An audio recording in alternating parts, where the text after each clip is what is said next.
All right. Good evening. My name is Maureen McElligott, and I'm happy to be talking to you tonight. The topic of my talk is decisions, decisions, decisions. And my theme is beyond the law of attraction to action. We've all heard, hopefully by now, of the law of attraction. Starting with Dr. Holmes, Ernest Holmes, the founder of religious science. He defined the law of attraction something like this. Creative mind receives our thought, and then it does something. It's creating something for us. What it creates kind of depends upon, no, it doesn't kind of depend upon, it really depends upon what we're thinking. And what we shall attract will depend upon that on which our thoughts dwell. So the more we think about it, the more it happens, right? We think about it, we focus on it, we have a mental image of it, it happens. Then jump ahead to personal coach and author, motivational speaker Paul Boynton, who just recently, actually January 2014, released a book called Begin with Yes, and I've just finished his book.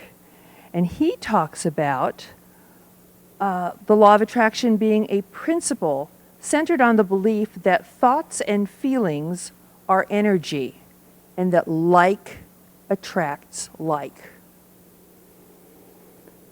So I've heard people say with this law of attraction that, oh, they focus on what they want and they focus on it and they focus on it and they focus on it and it doesn't happen. So what am I doing wrong? What am I doing wrong?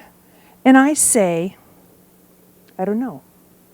But sometimes I think that limiting thoughts, I know limiting thoughts get in my way, and maybe they're getting in other people's ways too.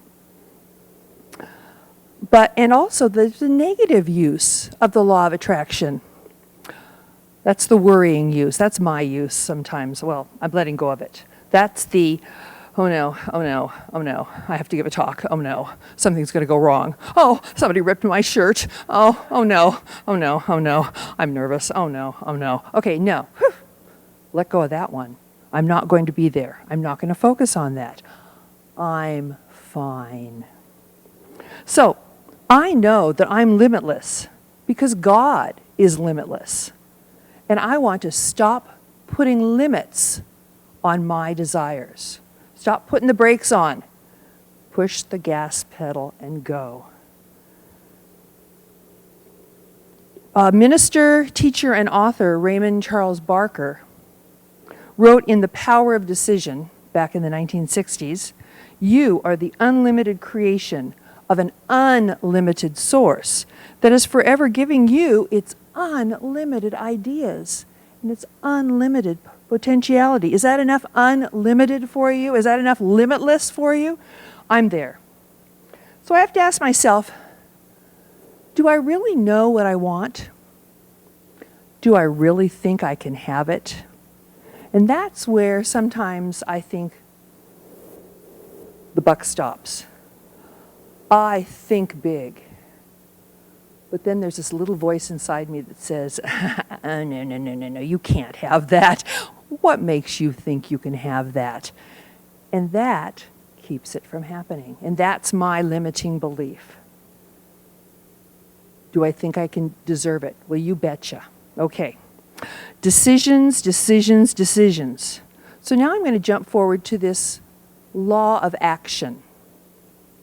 And Paul Boynton, the author, says there are always answers to be found. And when we find them, we'll uncover actions that move us forward. We ask ourselves questions to uncover the actions, and we know that as we take these actions, that our reality will shift. We will find ourselves moving toward a better place. So I ask myself, what is it that I really want? What do I want? Not what do people say I can have, not what do I think I deserve, but what do I want? And I also ask myself, how am I going to go about getting it? Where am I going to start? Where am I going to begin? When am I going to begin? What's the first step that I'm going to take? Boynton believes that the secret to having a good life is less about having a positive attitude. That's important. Having a positive attitude helps. It does. I know that. But more about taking positive actions, taking the steps, what he calls begin with yes. What we do affects how we think. Oh, not how we think affects what we do, but what we do can also affect how we think. So just kind of looking at it a little different way. Shifting, always shifting. And it also affects the kinds of experiences we have. Well, he quotes an ancient Chinese wisdom story. When is the best time to plant a tree? 20 years ago. Thank you, Janice. 20 years ago. When's the... Because then we'd be sitting under the shade now enjoying the beauty of it. When it leaves, of course. When's the next best time to plant a tree? Right now. So if I didn't do it 20 years ago, or 10 years ago, or 5 years ago, and I'm looking and saying, oh my gosh, I'm 60. Really? I'm going to start now? Well, why not? Why not start now? The best time, the next best time, really the best time to start is now. So, why is it that indecision gets us stuck? I have a story about indecision. I have two wonderful adult sons, and I take them to dinner, go down to Redlands and take them to dinner about 1 or 2 times a month. And I arrive at their condominium, they share a condo, and I say, where do you want to go? And the first thing out of either of their mouths is, I don't know, where do you want to go? It's your town. I'm taking you to dinner, and I'm offering you the choice. Where do you want to go? I don't know. Ask him. I don't know, ask him. So then I think, okay, it's my turn. I have to start giving suggestions. How about sushi? No, last time I had sushi, it made my stomach hurt. Oh, get over it. Okay, how about we go to Thai? I really like that Thai restaurant. The older one says, Dad took us there just the other day. Oh, fine, okay. So, finally we settle upon a place. Usually it's the Mexican food place. But that's okay, because I really like that. And if I suggested that first, they might have said, nah, we've been there recently. But we always do. But there's an indecision.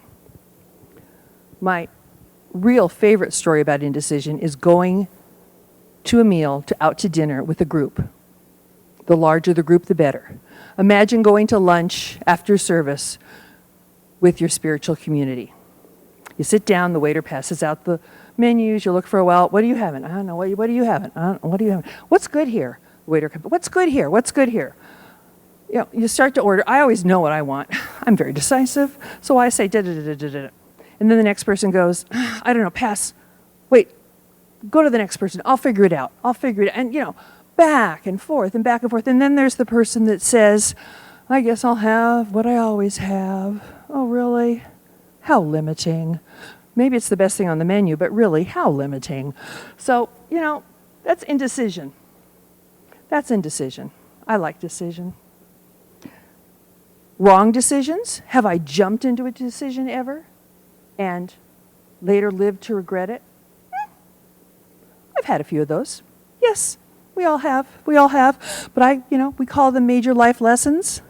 We call them learning opportunities. I'd rather make a decision and have it turn out to be, oops, the wrong one, and so I have to regroup and maybe I'll do this instead, than to sit in indecision and fear all my life and not make a decision. So that's how I feel about that. So the power of decision, as Dr. Barker says, we're changing our beliefs, we're making a decision, we're changing our lives. And I liked the reference in an earlier talk about not being the whiny kid. Also, the kid who says, You decide for me. I can't make a decision. That's back to the indecision. You decide, I don't know. What do you think? What should I do? I don't know. Ooh, that's the whine, and that's the kid. And don't go there. Not with me. So, do we make a difference by our actions? Obviously we do. I want to tell you a story about Valerie Weissler, I think her name is. And this was reported in the Christian Science Monitor online. The question was, what motivated a 14-year-old girl to start a movement? She started a movement, an online movement, to help teens stand up to bullying through acts of kindness. Well, what motivated her was being bullied. She said that she always seemed to gravitate toward the odd ones out. She'd make friends with the new kid, with the strange kid, with the janitor at school, and people made fun of her. And as they made fun of her, she didn't like that. She said, I've been bullied because of it. I'm thankful, though, she said, for those tormentors, because facing them each day is what gave her the strength to do what she did. And she decided to start this movement it's called the Validation Project, to validate people, to tell them, you matter. You matter to me. I like what you're doing. To give them a smile. Hey, nice to see you. You know? To say to the janitor or to the teacher, thank you, thank you. Just the little words. But mostly she was doing it to her fellow students. And she found that the more she did that, the better she felt. So she was getting the double whammy.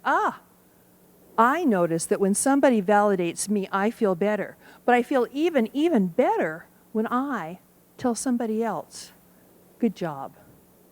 And so in 1 year, she's 15 now, in 1 year, this movement has spread to all 50 states. It's international. They have online service projects, and it's kind of a big deal. It's called the Validation Project. And she decided to make a difference. She decided to make a difference because she didn't like being bullied. She didn't like how that made her feel. And she decided that she wanted to do something about it. So a really good example of making a decision. All right, so the power of decision, changing our beliefs, taking action steps, changing our lives. There's that question, what would I do if I knew I could not fail? Well, I'm going to modify that a little bit. What would I do if I really didn't care a whole lot if I failed the first time? Because, I can always redo it. So what would I do? What is the desire of my heart? I had a teacher ask me that at a class recently, and it was like, what is the desire of my heart? Whoa, where do I start? And the more I think about that, the more it excites me to take those steps, to do something in my life that I want to do. And that is going to have a profound effect on me, giving myself permission, no limits, I'm going to do it. And it also has an effect on the people around me, because when I do my heart's desire, when I pursue what makes me happy, then the people around me, they just can't help but be happy too, or happier. So there's a quote from Psalm 20, verse 4. May the Lord give you the desire of your heart and make all your plans succeed. And that's what I wish for you. Thank you.